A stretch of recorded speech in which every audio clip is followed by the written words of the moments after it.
BJP और JDU का गठबंधन टूट गया। एक बार फिर से इस रिश्ते में दरार आ गई, खटास आ गई।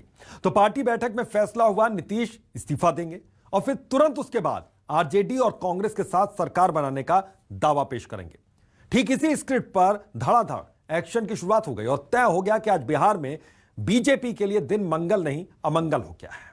The great Bihar political drama किसी फिल्मी स्क्रिप्ट से कम रोचक नहीं रहा। इस पाले से उस पाले में जाते ही महागठबंधन के घटक दल इसे कमंडल बना मंडल की लड़ाई की शुरुआत बता रहे हैं, तो बीजेपी इसे जनादेश के साथ विश्वासघात बता रहा है। हमारी इस पर खास रिपोर्ट देखिए। अब दो पार्टी इधर, एक पार्टी इधर, 5 पार्टी और सब मिलके 7 पार्टी एक साथ हो गए हम लोग। एक ही झटके में बीजेपी से तलाक और चंद घंटे के भीतर आरजेडी से शादी का ऐलान। देश की सबसे बड़ी पार्टी हाथ मलती रह गई। बिहार की सत्ता मुट्ठी से फिसल गई। भगवाधारी से यारी तोड़ लालटेन धारी के साथ राज तिलक की तैयारी शुरू हो गई। बिहार का है, बिहार की सेवा करना, हम मिल करके काम करना। सब लोग पूरे बिहार को आगे बढ़ाने के लिए लगे रहेंगे और समाज में जिस तरह से एक विवाद पैदा करने की कोशिश हो गई थी शुरू, वो हमको अच्छा नहीं लगता था और हम तो चुपचाप थे। अब पार्टी के सब लोग धीरे धीरे कहने लगे और कह दिए, तब सब लोगों से बातचीत हो गई और हो गया कि भाई अब महागठबंधन का नेता चुने जाने के बाद तेजस्वी के साथ राजभवन पहुंचे नीतीश कुमार ने राज्यपाल को 164 विधायकों के समर्थन की लिस्ट सौंपी। पूरी ठसक के साथ नई सरकार बनाने का दावा पेश कर दिया। इस गठबंधन को छोड़ करके और वही इस्तीफा देने के लिए हम गए। इनके पास 5 पार्टियों की मीटिंग एक साथ सब लोग थे और जैसे ही हमने वहां त्याग पत्र दिया तो इनके यहाँ गए तो 7 पार्टियां एक साथ। आप समझ लीजिए कि विधानसभा में 164 इंडिपेंडेंट, 1 से 64 और इसके अलावा एक इंडिपेंडेंट हम लोगों के साथ, तो 7 पार्टी और एक अकेला इंडिपेंडेंट जो हम लोगों का महागठबंधन है। हम मिल करके आगे काम करेंगे, सेवा करेंगे। मुद्दतों से तेजस्वी को जिस शुभ घड़ी का इंतजार था वो खुद ही उनके आशियाने तक आ गए। नीतीश के साथ राजभवन से लौटे तेजस्वी ने चाचा की तारीफ में कसीदे पढ़े तो साथ लगे हाथ नीतीश कुमार को महागठबंधन का स्वाभाविक नेता कबूल कर लिया। मुख्यमंत्री जी ने खास तौर पर बताया कि पूरे बिहार विधानसभा में एक अकेली पार्टी रहेगी भाजपा। बाकी जितने सदस्य और पार्टी जो है नीतीश कुमार जी को अपना नेता यानी महागठबंधन का नेता माना है।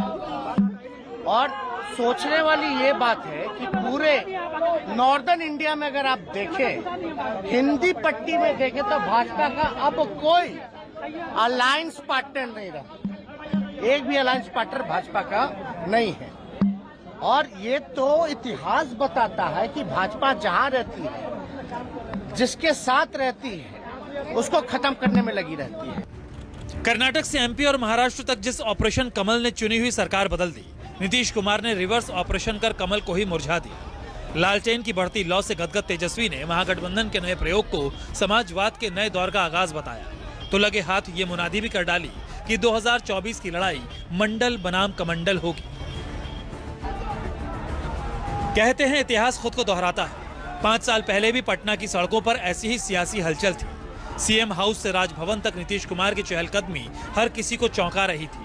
तब बीजेपी का दिल बाग बाग हो रहा था क्योंकि नीतीश कुमार ने महागठबंधन से नाता तोड़कर भगवा पार्टी के साथ गठबंधन कर लिया था। 27 जुलाई 2017 को आरजेडी के आंगन में मातमी सन्नाटा था। कार्यकर्ताओं के चेहरे लटक गए थे। इस बार बीजेपी के दफ्तर में वीरानगी है। तब लालू प्रसाद की पार्टी नीतीश कुमार को कोस रही थी, अब बीजेपी वाले नीतीश कुमार पर हमलावर हैं। दोनों लोकसभा राज्यसभा के सांसद और सारे विधायक और विधान पार्षद और पार्टी के नेता सब लोगों, भाजपा से क्या दिक्कत होगी? सारी मीटिंग आज हुई और सब लोगों की इच्छा यही हुई है कि हम लोगों को एनडीए छोड़ देना चाहिए। तो जैसे ही एनडीए छोड़ने का निर्णय सब लोगों की थी ही, तो हमने उसी को स्वीकार कर लिया और आकर के यहाँ जो एनडीए की सरकार में हम मुख्यमंत्री थे, हमने मुख्यमंत्री पद से इस्तीफा सौंप दिया। बस यही। सर क्या परेशानी थी नीतीश? अब तो बहुत सारी चीजें हुई है, हमारे लोग बता दे। जो कुछ भी हुआ है उसका बेहतर जवाब माननीय मुख्यमंत्री जी दे सकते हैं। यह सरासर बिहार के जनता और मैंडेट के साथ धोखा है और 2017 की जो परिस्थितियां बनी थी वह खुद वो बताएं कि उस भ्रष्टाचार में क्या अंतर आ गया, उस बातों में क्या अंतर आ गया। यह इस बिहार की जनता के साथ मैंडेट के साथ धोखा है और बिहार की जनता निश्चित तौर पर इसके लिए उनको सबक सिखाएगी। बीजेपी और जेडीयू की दोस्ती टूटने की पटकथा को काफी पहले लिखी जा चुकी थी, क्योंकि 2020 के विधानसभा चुनाव में कमजोर हुई जेडीयू लगातार बीजेपी का दबाव झेल रही थी। गाहे बगाहे बीजेपी के नेता नीतीश कुमार को उनकी सियासी हैसियत दिखा रहे थे। जेपी नड्डा के बिहार दौरे ने इस खाई को चौड़ा कर दिया, तो आरसीपी सिंह की गुगली ने रही सही कसर पूरी कर दी। नीतीश कुमार ने जेडीयू की बैठक में साफ कहा कि बीजेपी ने उनका अपमान किया है, लिहाजा विधायकों सांसदों ने भी एक स्वर में बीजेपी से नाता तोड़ने पर रजामंदी दे दी। पार्टी नेताओं के फैसले के तुरंत बाद राजभवन पहुंचे नीतीश ने राज्यपाल को इस्तीफा सौंपा और बीजेपी के बिना सरकार बनाने की राह पर निकल पड़े। लेकिन भगवा पार्टी नीतीश कुमार के इस फैसले को हजम नहीं कर पाई। नीतीश को राजनीतिक आतंकवादी बता दिया। जब नाश मनुष्य पर छाता है पहले विवेक मर जाता है। और मैंने कहा था कि बीजेपी बिहार के लिए सब कुछ, बिहार के विकास के लिए हमने कुर्बानी दी है, एक नहीं अनेक बार।